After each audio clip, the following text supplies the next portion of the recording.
This is going to be a video tutorial on how to enable or disable the news and interests icon in Windows 10.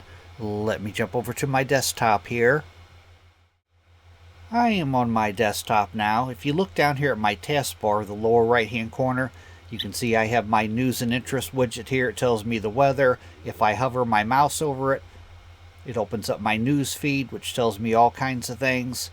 To enable that or disable it, all you need to do is go down to an empty place on your taskbar, right click, go up to where it says news and interests, go straight off to the left.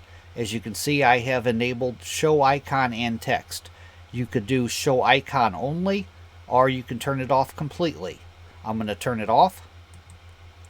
Now if you look down here, it's all gone now.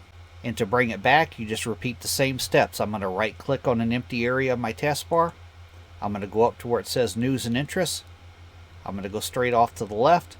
I can go to show icon only. Now as you can see down here, it just shows an icon.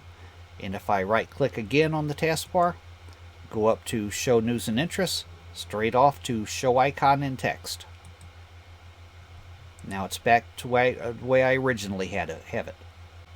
That is how to enable or disable the news and interest widget in Windows 10. Thanks for watching.